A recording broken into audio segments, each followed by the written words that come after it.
So in total, that's 400 goddamn HP. Now we're really getting to the hard ones.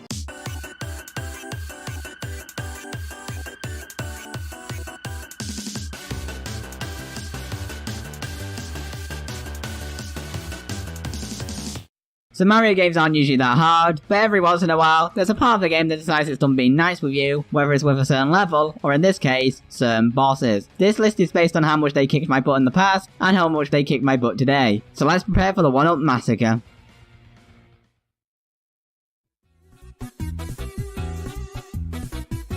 One of the better bosses for me in 3D World was Motley Boss Blob, who you fought 3 times. The first time, he's really easy. The second time, he's a little harder, but nothing too bad. But the last time, however...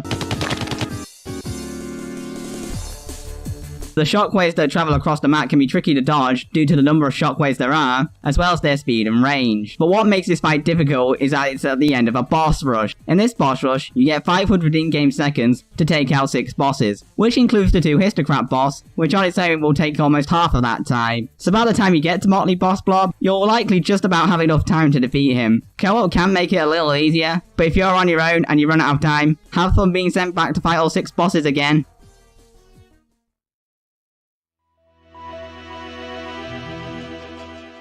I personally found it really cool that the last star from the last main galaxy was an echo of the game's first star in the first main galaxy, and it was definitely a lot harder because of the fire. He can constantly set fire to the planet, shoot fire everywhere, and you can only attack his weak spot when it's not on fire, which is easier said than done. So try dealing with all of that at the end of a boss rush with a very strict time limit.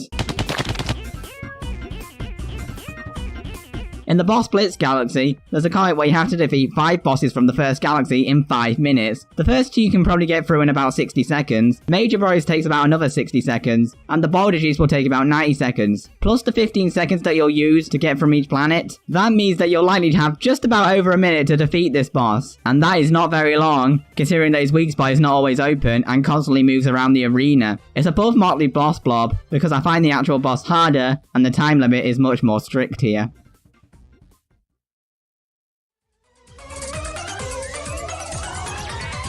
Back when the Paper Mario series was, you know, good, they often had a super boss that made you really glad Ultra Shrooms existed. And for Super Paper Mario, that boss was Shadow.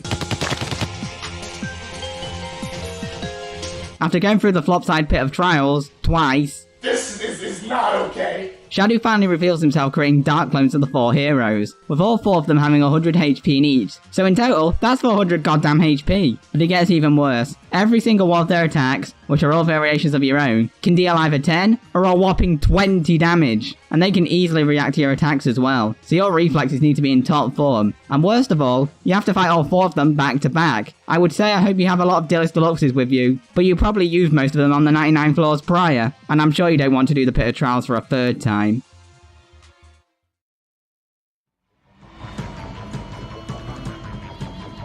One of the highlights of the Mushroom Kingdom was getting to fight harder versions of the game's bosses, and for me, the hardest of the bunch was without question, Nutclotech.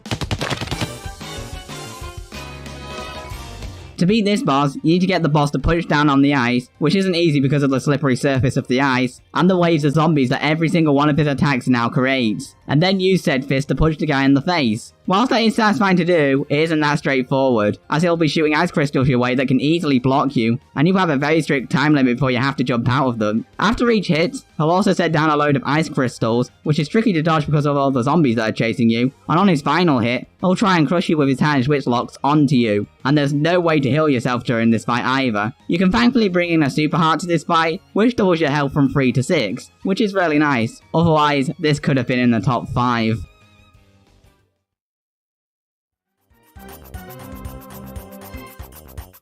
I really don't want to have to talk about this guy again, but this fight is a nightmare to deal with.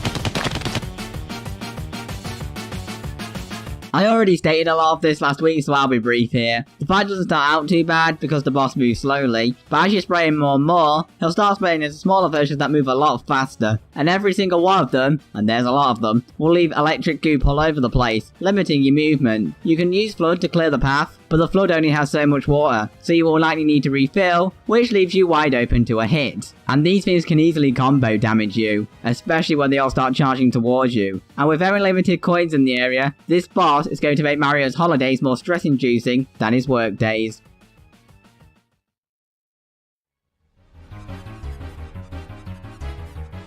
In Super Mario Galaxy, some of the galaxies had a Daredevil comet, which meant you could only take one hit. Most of the time, these had you find the boss in that galaxy. And for me, the hardest of the bunch was Karella.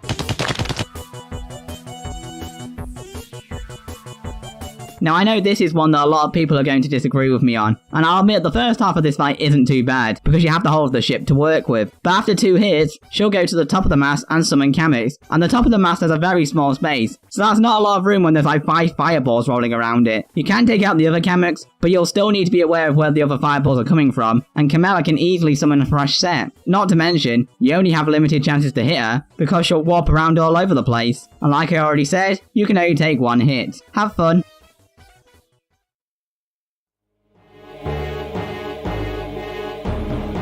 So after witnessing all of the destruction the Shfoops have done to the Mushroom Kingdom, it should come as no surprise that their leader is an absolute nightmare to deal with.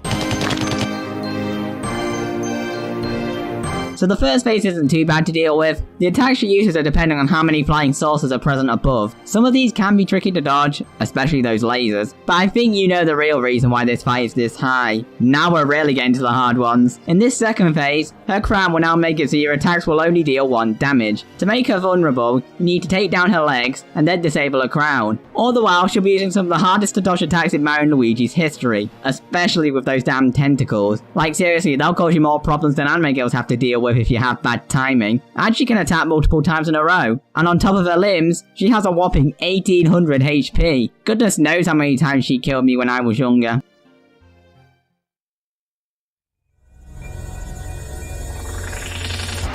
When it comes to Paper Mario The Thousand Year Door, there's a lot of debate on whether the Shadow Queen or Bone Tail is harder. But for me, there's not even a contest.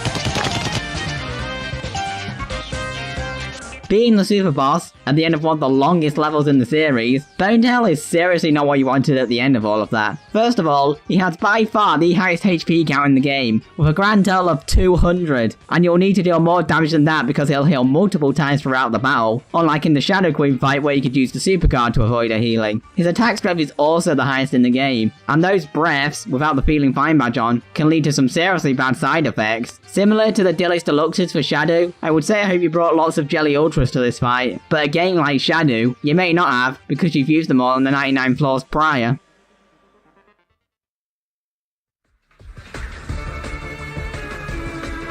Now they're getting really nasty. This might be the best boss in the series, but god damn is this fight a nightmare, which is actually really thick.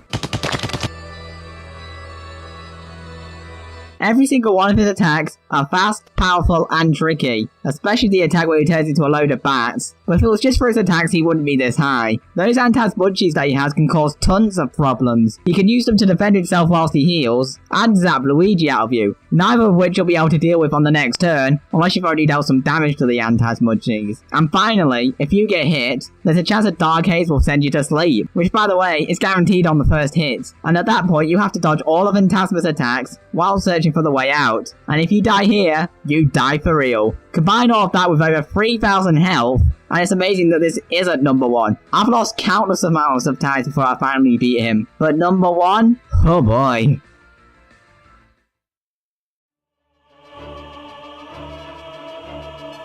I don't see any point in building this up because it's a really predictable choice. But can you really blame me for this choice?